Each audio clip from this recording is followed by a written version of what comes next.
Sistem dan prosedur penjualan kredit. Yang pertama, prosedur penjualan. Menurut Mulyadi, prosedur penjualan adalah urutan kegiatan mulai diterima pesanan penjualan dari pembeli, persetujuan kredit, pengiriman barang, pembuatan faktur atau penagihan, sampai pencatatan transaksi penjualan, distribusi penjualan, dan pencatatan harga pokok penjualan. Yang kedua, unit organisasi yang terkait. Yang pertama adalah bagian pesanan penjualan, bagian kredit, bagian gudang, bagian pengiriman, bagian billing, bagian akuntansi. Bagian pesanan penjualan. Fungsinya adalah yang pertama, mengawasi semua pesanan penjualan yang diterima. Dua, memeriksa surat pesanan penjualan yang diterima dari langganan dan melengkapi informasi yang kurang yang berhubungan dengan spesifikasi produk dan tanggal pengiriman. 3. Meminta persetujuan penjualan kredit dari bagian kredit. Menentukan tanggal pengiriman. Apakah gudangnya lebih dari satu, menentukan dari gudang mana barang akan dikirim. Membuat surat perintah pengiriman atau shipping order dan back order beserta tembusannya. Membuat catatan mengenai pesanan yang diterima dan mengikuti pengirimannya sehingga dapat diketahui pesanan mana yang belum dipenuhi. 7. Mengadakan hubungan dengan pembeli mengenai barang yang dikembalikan oleh pembeli. Membuat catatan dan mengeluarkan bukti memorial untuk bagian piutang. Mengawasi pengiriman barang untuk contoh atau sampel. Bagian kredit fungsinya adalah yang pertama, menyetujui penjualan kredit dari pelanggan dengan menggunakan catatan yang dibuat bagian piutang mengenai sejarah kreditnya, jumlah maksimum dan ketepatan waktu pembayaran. Persetujuan kredit ditunjukkan dengan formulir surat perintah pengiriman yang diterima bagian pesanan penjualan. Yang kedua, untuk pelanggan baru, semua lembar surat perintah pengiriman dari bagian pesanan penjualan diserahkan ke bagian kredit. Sesuai disetujui baru didistribusikan ke masing-masing bagian. Bagian gudang, fungsinya adalah menyiapkan barang sesuai dengan surat perintah pengiriman. Barang diserahkan ke bagian pengiriman untuk dibungkus dan dikirimkan ke pembeli. Bagian pengiriman, fungsinya adalah mengirimkan barang kepada pembeli, sesuai dengan surat perintah pengiriman yang sah. Bagian billing, fungsinya adalah membuat faktur penjualan dan tembusannya atau kadang melengkapi data harga dan perkalian dalam faktur. Menghitung biaya kirim penjualan dan pajak pertambahan nilai. Memeriksa kebenaran penulisan dan perhitungan dalam faktur. Bagian akuntansi, fungsinya adalah melakukan pencatatan terjadinya transaksi penjualan, baik secara kredit maupun tunai ke dalam jurnal penjualan. Piutang debit, penjualan kredit, HPP debit, persediaan kredit. Formulir yang digunakan. Yang pertama yaitu surat perintah pengiriman atau shipping order dan tembusannya. Yang kedua faktur atau invoice dan tembusannya. Rekap HPP dan bukti memorial. Surat perintah pengiriman atau shipping order dan tembusannya. Fungsinya adalah yang pertama, tembusan pengiriman atau shipping copy atau request copy yaitu tembusan yang dikirimkan bagian gudang agar disiapkan barang yang akan dikirim. Barang dan tembusan ini dari bagian gudang diserahkan ke bagian pengiriman. Tembusan kredit atau kredit copy yaitu tembusan yang diserahkan ke bagian kredit untuk meminta persetujuan penjualan kredit. Tembusan pemberitahuan atau advice copy, yaitu tembusan yang dikirimkan pada pembeli sebagai pemberitahuan bahwa pesanannya sudah diterima. Tembusan untuk pengangkutan atau bill of lading copy, yaitu tembusan yang berisi informasi yang sama dengan surat perintah pengiriman. Bisa berupa tembusan surat perintah pengiriman yang dibuat rangkap 3, 2 lembar diserahkan ke pengangkut.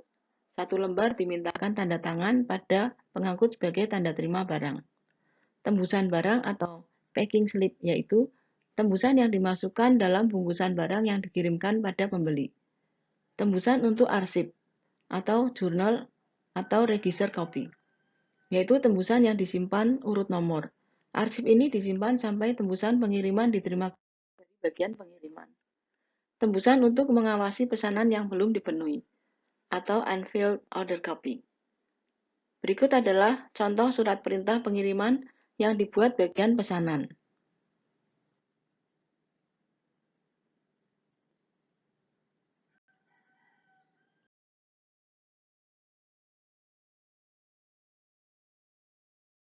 Faktur atau invoice dan tembusannya.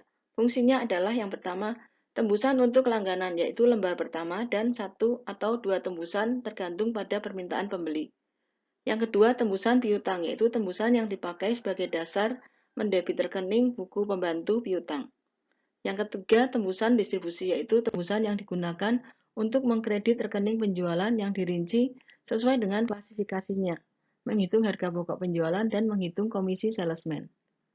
Yang keempat, tembusan pemberitahuan atau advice copy, yaitu tembusan yang diberikan pada salesman sebagai pemberitahuan bahwa faktur sudah dikirim, sehingga salesman dapat menghitung berapa komisi yang akan diterimanya. Berikut adalah contoh faktur.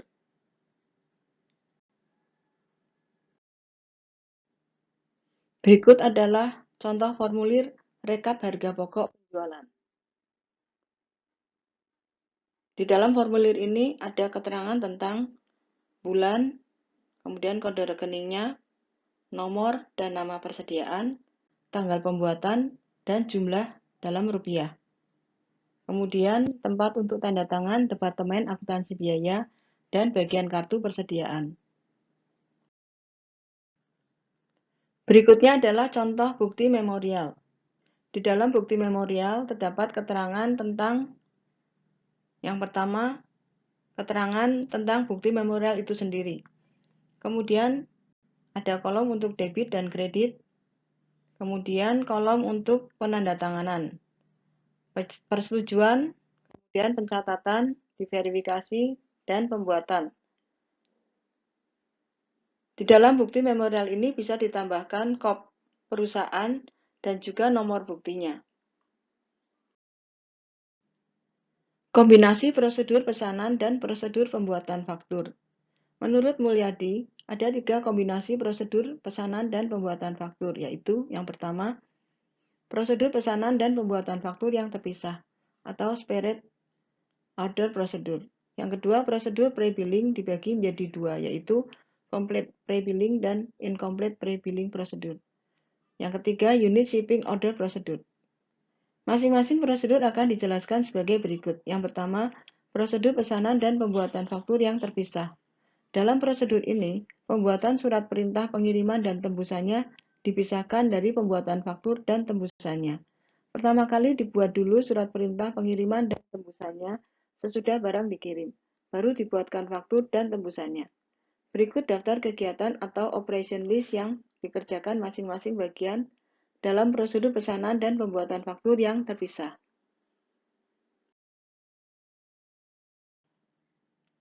Bagian pesanan penjualan. Yang pertama, menerima pesanan dari pembeli. Yang kedua, menyiapkan surat perintah pengiriman atau SPP rangkap 5 berdasarkan pesanan dari pembeli. Fungsi masing-masing tembusan SPP adalah lembar pertama, tembusan pengiriman atau stock request copy atau shipping copy. Lembar kedua, pemberitahuan tentang pesanan untuk pembeli. Lembar 3, packing slip. Lembar 4, bill of lading. Lembar kelima, arsip. Lembar kelima diserahkan ke bagian kredit untuk persetujuan. Bila disetujui, lembar 5 SPP yang sudah ditanda oleh bagian kredit diterima kembali oleh bagian pesanan. Lembar 2 dikirim ke pembeli. Lembar 1 diserahkan ke bagian gudang. Lembar 3 dan 4 diserahkan ke bagian pengiriman. Bagian gudang menyiapkan barang sesuai dengan SPP lembar 1, menuliskan jumlahnya dalam SPP, dan menyerahkan barang dan SPP ke bagian pengiriman. SPP ini sebelum diserahkan ke bagian pengiriman, dicatat dalam kartu gudang. Bagian pengiriman mengecek barang dari gudang dan menuliskan jumlah dan tanggal pengiriman dalam packing slip atau lembar 3. Bill of lading lembar 4 dan shipping copy lembar 1. Packing slip dimasukkan dalam barang yang dibungkus. Bill of lading diperbanyak menjadi 3 lembar. Sesudah ditandatangani oleh pengangkut, lembar 4 SPP diarsipkan di bagian pengiriman. Lembar 1 SPP diserahkan kembali ke bagian pesanan. Bagian pesanan penjualan, SPP lembar 1 dan 5 dilengkapi datanya. Lembar 1 diserahkan ke bagian billing atau penagihan atau pembuatan faktur. Bila ada pesanan yang belum terpenuhi, bagian pesanan penjualan membuat back order. Bagian billing atau penagihan atau pembuatan faktur. Menerima lembar 1 SPP dari bagian pesanan penjualan. Melengkapi data harga dan perkalian dalam lembar 1 SPP. Membuat faktur rangkap 4 atas dasar SPP lembar 1. Faktur ini didistribusikan sebagai berikut. Yang lembar pertama untuk pembeli, lembar 2 untuk bagian piutang, lembar 3 untuk bagian kartu persediaan, lembar 4 untuk arsip bagian billing. Setiap hari bagian billing menjumlahkan seluruh faktur yang dibuat pada hari itu dalam suatu prelist atau batch total dan diserahkan ke bagian buku besar. Bagian buku besar menerima prelist tab dari bagian billing dan mencocokkannya dengan prelist tab yang diterima dari bagian piutang. Mencatat prelist tab dalam jurnal penjualan dan harga pokok penjualan. Setiap periode, jurnal penjualan dijumlahkan dan diposting ke buku besar. Bagian piutang menerima lembar 2 faktur penjualan dari bagian billing. Mencatat faktur penjualan dalam kartu piutang. Membuat prelist tab untuk faktur penjualan yang diterima pada hari itu dan menyerahkannya ke bagian buku besar. Membuat dan mengirimkan surat pernyataan piutang pada setiap langganan, yang biasanya dilakukan akhir bulan. Bagian kartu persediaan. Menerima lembar 3 faktur penjualan dari bagian billing. Menghitung harga pokok penjualan. Mencatat harga pokok penjualan dalam kartu persediaan. Membuat prelist tab harga pokok penjualan dan menyerahkannya ke bagian buku besar. Buku besar menerima prelist tab harga pokok penjualan dari bagian kartu persediaan. Mencatat prelist tab dalam jurnal harga pokok penjualan. Setiap periode, jurnal harga pokok penjualan dijumlahkan dan diposting ke buku besar. Dibandingkan dengan metode pre-billing, metode ini lebih banyak membutuhkan pekerjaan. Metode ini sering digunakan dalam keadaan A. Sering terjadi adanya back order, atau pesanan tidak dapat dipenuhi seluruhnya, maka perlu pengiriman lebih lanjut. Yang B. Perusahaan menjual barang yang mempunyai spesifikasi yang rumit, yang harus ditunjukkan dalam surat perintah pengiriman dengan lengkap, tanpa ditunjukkan dalam faktur. Yang kedua, prosedur pre-billing. Dalam prosedur ini, surat perintah pengiriman dan tembusannya dibuat sekaligus dengan faktur dan tembusannya. Ada prosedur pre-billing, yaitu complete pre-billing, yaitu prosedur penjualan yang pembuatan fakturnya dibuat bersamaan dengan surat perintah pengiriman. Semua informasi dalam faktur dibuat sekaligus, sehingga tidak diperlukan kegiatan melengkapi faktur sesudah barang dikirim. Karena faktur mempunyai fungsi untuk menagih pada pembeli, maka faktur baru dikirim sesudah barangnya dikirim. Langkah-langkah yang dilakukan pada metode complete pre-billing adalah: yang pertama, bagian pesanan penjualan menerima pesanan dari pembeli. Yang kedua, bagian pesanan pembelian membuat faktur dan surat perintah pengiriman yang merupakan tembusan faktur. Formulir ini dibuat rangkap 7 dan fungsinya setiap tembusan adalah: lembar pertama adalah faktur, lembar 2 persetujuan kredit, lembar 3 tembusan piutang, lembar 4 tembusan persediaan. Gunakan metode perpetual. Lembar 5 packing slip. Lembar 6 tembusan permintaan barang ke gudang. Lembar 7 pemberitahuan pada pembeli.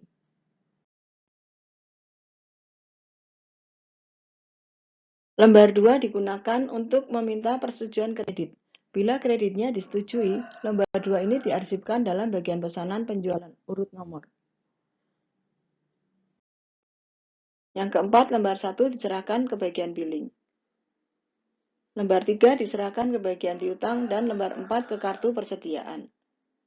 Lembar 5 dan 6 diserahkan ke bagian gudang. Lembar 7 dikirimkan ke pembeli. Bagian gudang menyiapkan barang, mencatat surat perintah pengiriman ke dalam kartu gudang dan kartu barang.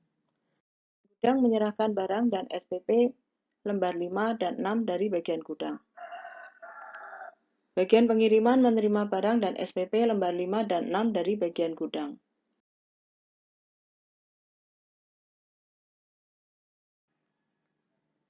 Barang dibungkus. Lembar 5 dan 6 SPP diisi tanggal pengiriman. Lembar 5 SPP dimasukkan dalam bungkus barang. Barang dan lembar 5 SPP dikirimkan ke pembeli. Lembar 6 SPP difotokopi untuk surat pengangkutan sebanyak 3 lembar. 2 lembar kopi untuk pengangkut. 1 lembar kopi diarsipkan di bagian pengiriman. Lembar 6 SPP diserahkan kembali ke bagian pesanan penjualan. Bagian pesanan penjualan mencatat tanggal pengiriman dalam lembar 2 SPP dan menyerahkan lembar 6 SPP ke bagian billing. Bagian billing mengirimkan faktur ke pembeli dan menyimpan lembar 6 SPP urut nomor. Bagian piutang menerima lembar 3 SPP dari bagian pesanan penjualan. Bagian piutang mencatat lembar 3 SPP dalam kartu piutang dan menyerahkan lembar 3 SPP ke bagian buku besar. Setiap akhir bulan, bagian piutang menyiapkan surat pernyataan piutang dan mengirimkannya ke langganan. Bagian kartu persediaan menerima lembar 4 SPP dari bagian pesanan penjualan. Bagian kartu persediaan menghitung harga pokok penjualan dari SPP lembar 4 dan mencatatnya dalam kartu persediaan. Lembar 4 SPP diserahkan ke bagian buku besar. Bagian buku besar mencatat SPP lembar 3 dalam jurnal penjualan dan SPP lembar 4 dalam jurnal harga pokok penjualan. Setiap periode, kedua jurnal itu dijumlahkan dan diposting ke buku besar. Prosedur complete pre-billing digunakan dalam keadaan sebagai berikut. A. Semua keterangan yang berhubungan dengan pesanan sudah harus diketahui pada waktu membuat surat perintah pengiriman, seperti harga, cara pengiriman, berat barang, dan lain-lain. Yang B. Persediaan barang memungkinkan untuk memenuhi pesanan-pesanan, sehingga tidak terjadi back order. Incomplete pre-billing. Dalam prosedur ini, faktur dan tembusan dibuat sekaligus dengan surat perintah pengiriman dan tembusan, tetapi faktur yang dibuat masih belum lengkap, karena semua informasi masih belum diketahui. Langkah-langkahnya adalah sebagai berikut. Sesudah barang dikirim, faktur dilengkapi oleh bagian billing dan dikirimkan pada langganan. Biasanya data yang nampak pada faktur adalah nama pembeli, alamat, nama produk, harga satuan, dan lain-lain yang diketahui sebelumnya. Sedangkan data seperti berat produk, jumlah harga, baru diketahui sesudah barang dikirim yang diisi oleh bagian billing dalam surat tembusan pengiriman.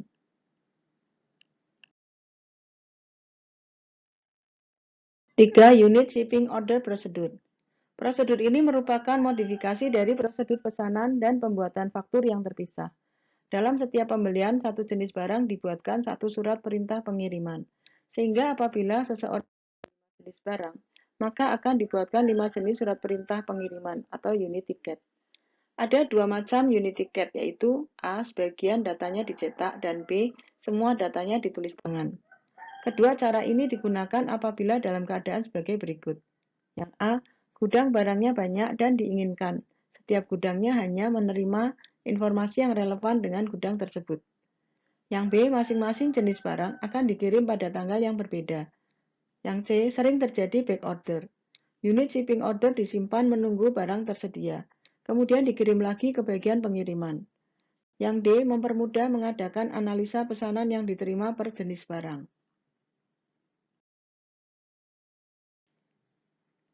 Yang kelima, metode pencatatan penjualan. Transaksi penjualan dapat dicatat dengan menggunakan salah satu cara metode jurnal dan posting, yaitu dengan tangan, posting langsung, atau tanpa buku pembantu. Yang keenam, catatan akuntansi yang digunakan. Catatan akuntansi yang digunakan dalam sistem dan prosedur penjualan dan penerimaan uang adalah yang pertama, jurnal penjualan, jurnal penerimaan uang, jurnal umum, kartu persediaan, kartu gudang, kartu piutang. Berikut dicantumkan contoh kartu piutang dan kartu gudang. 67. Laporan untuk manajemen yang dihasilkan dari sistem dan prosedur penjualan dan penerimaan uang adalah yang pertama, jumlah pendapatan penjualan menurut jenis produk atau sekelompok produk selama jangka waktu tertentu. Jumlah kas yang diterima dari penjualan tunai atau kredit. Jumlah harga pokok produk yang dijual. Nama dan alamat pembeli. Kuantitas produksi yang dijual. Nama pramuniaga yang melakukan penjualan. Otorisasi pejabat yang berwenang. Jumlah piutang setiap debitur. 68. Distribusi penjualan. Adalah suatu prosedur membuat perincian baik rupiah kuantitas dari bukti transaksi dan mengumpulkan jumlahnya untuk tujuan pembuatan laporan. Adapun langkah-langkah prosedur distribusi penjualan adalah Yang pertama, membuat jurnal penjualan, membuat laporan penjualan, membuat formulir buku jurnal penjualan. Formulir yang digunakan dalam distribusi penjualan adalah faktur dan kredit memo. 69. Klasifikasi distribusi penjualan. Klasifikasi distribusi penjualan dapat digolongkan ke dalam klasifikasi produk, klasifikasi salesman, klasifikasi langganan, klasifikasi metode penjualan, langsung atau lewat surat, klasifikasi daerah penjualan, klasifikasi kelas-kelas perdagangan, klasifikasi saluran distribusi, yaitu pedagang besar, pengecer, dan lain-lain. Laporan. Ada beberapa laporan yang dihasilkan dari prosedur distribusi, yaitu laporan bulanan penjualan dan harga pokok penjualan untuk masing-masing kelompok distribusi penjualan. A. Laporan harian, mingguan, dan bulanan seperti menurut jenis produk, salesman, langganan, jumlah untuk tiap salesman, subjumlah untuk tiap produk, jumlah untuk tiap langganan, subjumlah untuk tiap produk. Metode distribusi penjualan. Ada beberapa metode yang digunakan untuk distribusi penjualan, yaitu yang pertama, metode berkolom, metode rekening tunggal dan rekening berkolom, metode summary strip dan unit tiket, metode register, metode dengan komputer. Berikut penjelasan dari masing-masing metode. Yang pertama, metode berkolom. Metode berkolom adalah metode yang menggunakan satu kolom untuk satu rekening dalam klasifikasi atau satu kolom untuk satu kelompok rekening. Faktor-faktor yang menentukan penggunaan metode ini adalah yang pertama, jumlah rekening dalam klasifikasi.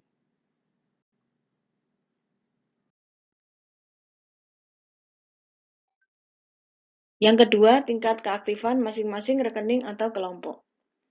Metode distribusi dengan metode berkolom dapat dilakukan dengan beberapa cara, yaitu yang pertama, jurnal berkolom dengan tangan, daftar berkolom dengan tangan. Yang kedua, jurnal berkolom dengan mesin. Ada dua variasi, yaitu yang A, jurnal diperoleh sebagai hasil sampingan dari pekerjaan posting ke rekening. Yang B, jurnal dibuat melalui pekerjaan sendiri. Berikut penjelasan dari masing-masing cara. Yang pertama, jurnal berkolom dengan tangan. Dalam cara ini dibuat kolom-kolom dalam buku jurnal sesuai dengan klasifikasi yang diinginkan. Dalam distribusi penjualan, faktur dicatat dalam jurnal penjualan dan dipisah-pisahkan dalam kolom-kolom yang sesuai.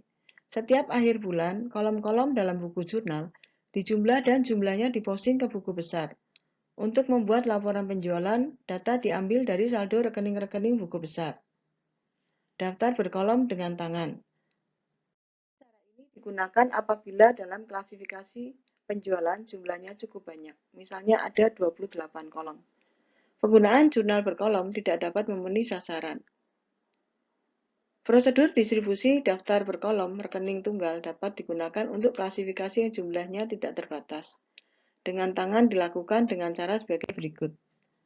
A. Faktur yang diterima dari bagian distribusi yang disertai prelist, tip, dan urut nomor diposting ke daftar berkolom. B. Setiap akhir bulan dari daftar berkolom diposting ke piutang dan penjualan. Yang C. Dibuat laporan penjualan dari daftar berkolom. Yang ketiga, jurnal berkolom dengan mesin. Dalam cara ini, posting dilakukan dari jurnal berkolom, tetapi menggunakan mesin pembukuan. 2. Metode rekening tunggal dan rekening berkolom. Metode rekening tunggal adalah metode distribusi di mana setiap jenis dalam klasifikasi dibuatkan satu rekening. Bentuk rekening yang digunakan dapat dibuat hanya berisi satu kolom jumlah atau dapat juga disediakan kolom jumlah per elemen, jumlah sebulan dan jumlah sampai sekarang. Faktur yang menjadi dasar untuk posting ke rekening penjualan dapat berbentuk unit media atau mix media. Penggunaan rekening tunggal untuk distribusi mempunyai kelebihan dibanding metode rekening berkolom dalam hal A. Rekening tunggal dapat memuat keterangan transaksi yang lebih besar, lebih lengkap dibanding metode berkolom. Yang B. Rekening tunggal dapat digunakan untuk klasifikasi yang jumlahnya tidak terbatas. Yang C. Bila masing-masing jenis dalam klasifikasi mempunyai aktivitas yang tidak sama, maka rekening tunggal sesuai untuk keadaan seperti ini.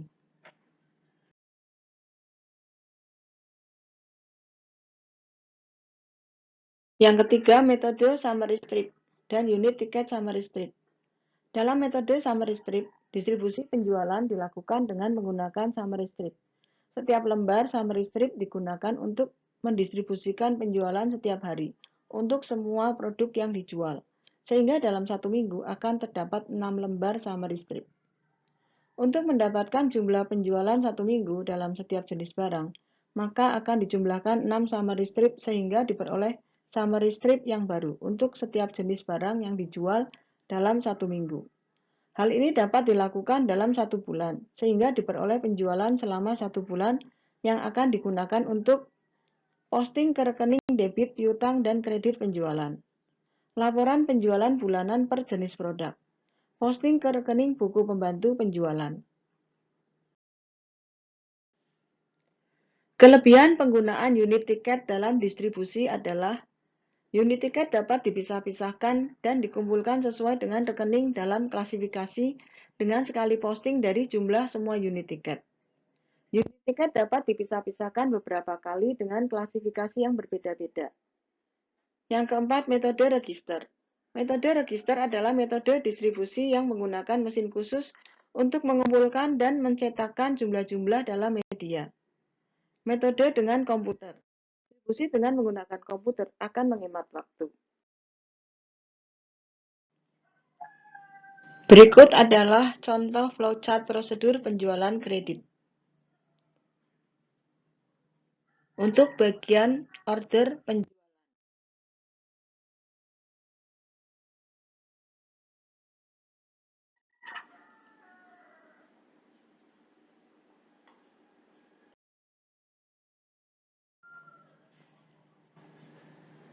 Selanjutnya adalah flowchart untuk bagian kredit, bagian gudang, dan bagian pengiriman dalam rangkaian proses penjualan secara kredit.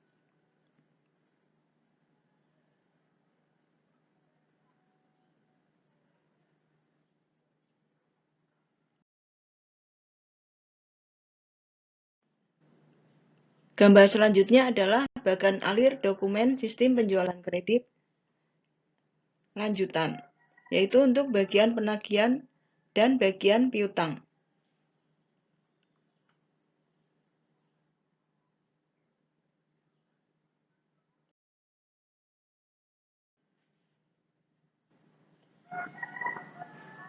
Bagan selanjutnya adalah flowchart dalam penjualan kredit untuk bagian kartu persediaan dan bagian jurnal.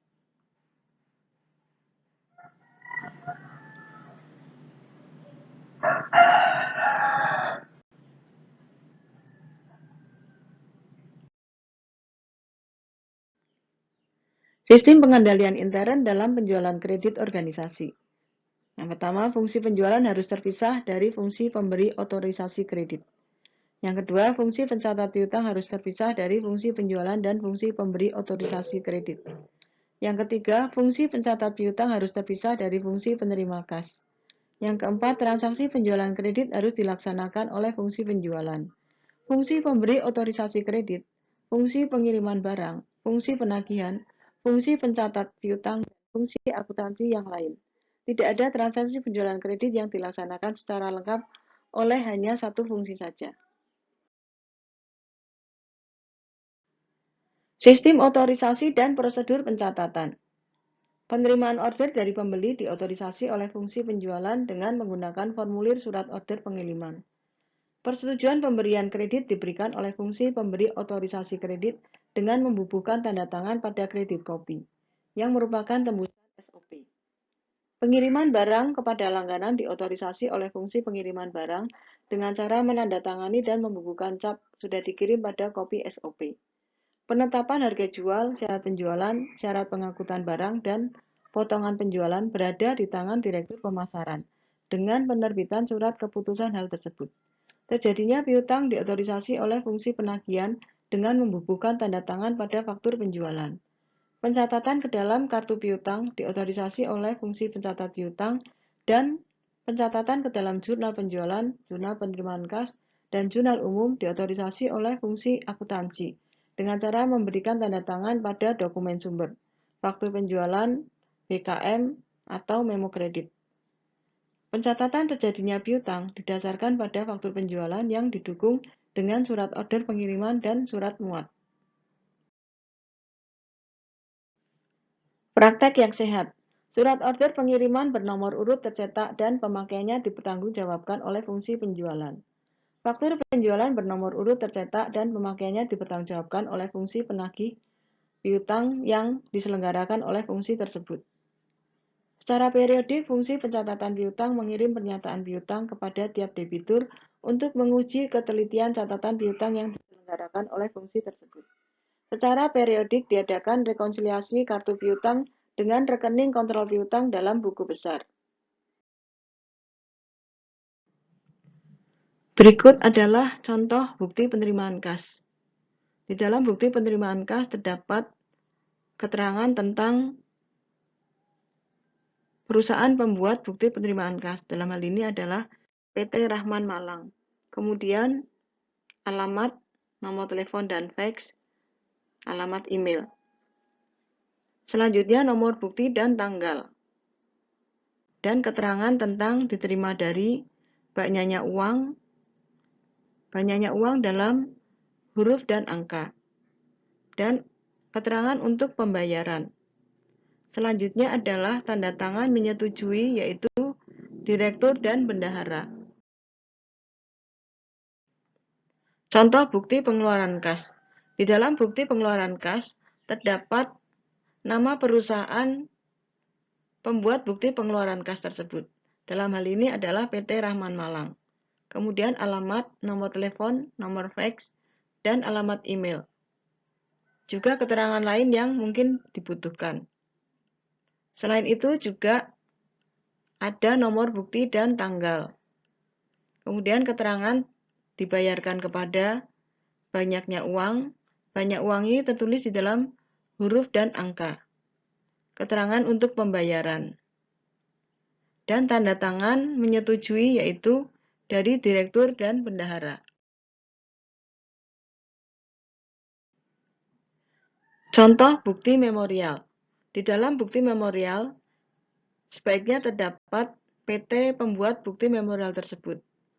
Dalam hal ini adalah PT Rahman Malang, beserta alamat, nomor telepon dan fax, alamat email, dan keterangan lain yang dibutuhkan. Selanjutnya, terdapat nomor bukti dan tanggal. Kemudian keterangan tentang bukti memorial itu sendiri. Dan tanda tangan persetujuan dari direktur dan bendahara. Berikut adalah contoh bukti penerimaan kas. Di dalam bukti penerimaan kas terdapat data-data untuk mengisi, yaitu yang pertama, nama PT, PT Rahman Malang. Kemudian alamat Jalan Soekarno-Hatta, nomor telepon, fax, ataupun email. Mungkin bisa ditambahkan data yang lain. Kemudian nomor bukti dan tanggal. Nama buktinya yaitu bukti penerimaan kas. Kemudian isian untuk diterima dari banyaknya uang untuk pembayaran. Banyaknya uang ditulis di dalam huruf dan angka. Kemudian menyetujui, yaitu direktur dan bendahara.